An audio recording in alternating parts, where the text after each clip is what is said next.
Assalamualaikum warahmatullahi wabarakatuh. Agama adalah jembatan antara bumi dan langit. Dalam perjalanan mencari Tuhan, manusia diberi dua jalur yang saling melengkapi. Ardi atau bumi dan samawi atau langit.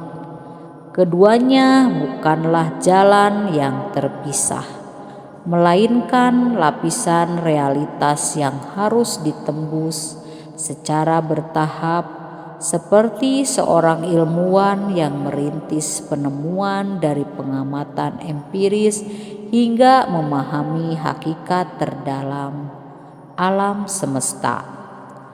Ardi atau syariat sebagai pondasi. Jalur ardi mewakili aspek lahiriah agama yang dapat diakses dengan akal dan indera manusia. Ini adalah dunia syariat, tempat hukum-hukum Allah dijalankan melalui amal nyata. Akal plus indera seperti ilmuwan yang mengandalkan observasi dan eksperimen untuk memahami alam. Manusia menggunakan akal dan indera untuk mengenali tanda-tanda kebesaran Allah Subhanahu wa Ta'ala. Ayat kauniyah. Allah berfirman, perhatikanlah apa yang ada di langit dan di bumi. Quran Surat Yunus ayat 101. Melalui akal kita memahami struktur hukum alam, namun ayat ini mengajak kita melampaui fisik untuk menyelami makna spiritual.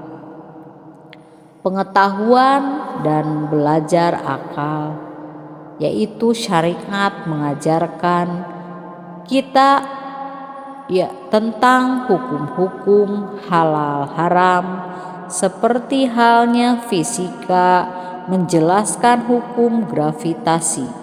Keduanya adalah instrumen pengatur keseimbangan semesta. Namun syariat hanyalah awal. Ia membentuk pondasi, tetapi pintu langit tidak terbuka hanya dengan amal fisik belaka. Samawi yaitu makna batin dan penyatuan diri. Jalur samawi membawa manusia ke dimensi ruhaniyah. Ini adalah fase transendensi di mana ruh manusia diproses untuk kembali mengenali sumber asalnya.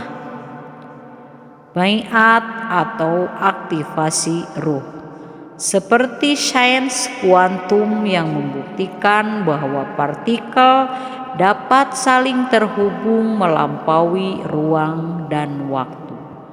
Ruh manusia membutuhkan aktivasi untuk tersambung ke frekuensi langit.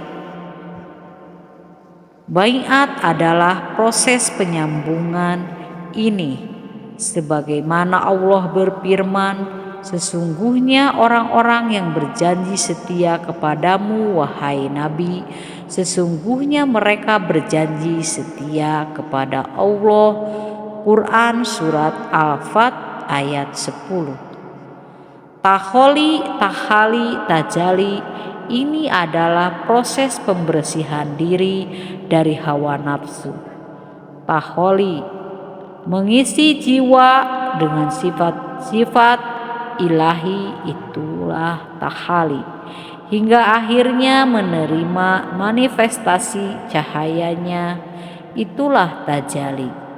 Ini sejalan dengan konsep zero point energi dalam fisika, di mana energi muncul setelah semua gangguan dieliminasi. Di atas fana dalam tasawuf, fana adalah proses meleburkan ego. Ini mirip dengan prinsip entropi dalam termodinamika, di mana semua materi cenderung menuju ke teraturan tertinggi. Manusia yang fana akan menemukan dirinya dalam bako, keabadian dalam makrifat Allah. Alif Lam Mim, kode spiritual keterhubungan. Huruf-huruf mutak, huruf-huruf muqatta'at seperti alif lam mim mengandung makna simbolis yang mencerminkan sistem keterhubungan. Alif adalah nur Allah Subhanahu wa ta'ala, sumbernya segala cahaya. Lam adalah nur malaikat Jibril, pembawa wahyu. Mim adalah nur Muhammad sallallahu alaihi wasallam, manifestasi sempurna nur ilahi. Dalam konteks ini, mursyid waris berperan sebagai refleksi nur Muhammad di dunia. Mursyid bukan Tuhan, tetapi jendela yang memantulkan cahaya ketuhanan. Ibarat satelit yang memancarkan sinyal dari pusat data ke bumi, mursyid adalah transmitter yang menghubungkan fisik manusia dengan frekuensi langit. Indonesia dan kebangkitan Timur. Banyak ulama besar meyakini kebangkitan Islam akan muncul dari Timur, dan Indonesia disebut-sebut sebagai calon pusat kebangkitan itu. Rasulullah Shallallahu alaihi wasallam bersabda, "Aku mencium aroma Tuhan dari arah timur." Nusantara dengan keberagaman dan kedalaman spiritualnya bagaikan laboratorium ruhaniyah yang siap melahirkan generasi yang memahami hakikat Islam secara kafah, menghubungkan syariat dan makrifat, bumi dan langit, fisika dan metafisika. Kesimpulan menuju kesadaran semesta. Perjalanan agama bukan sekadar ritual atau aturan kaku, melainkan proses transformasi multidimensional seperti ilmuwan yang terus menggali rahasia kosmos. Para pencari Tuhan harus berani melintasi batasan fisik menuju kedalaman ruhaniah. Islam menawarkan peta perjalanan ini, mengajak manusia naik dari bumi ke langit, dari syariat ke makrifat, hingga akhirnya mengenali esensi la ilaha illallah sebagai realitas mutlak. Wabillahi taufik wal hidayah, wabiridho wal inayah. Wassalamualaikum warahmatullahi wabarakatuh.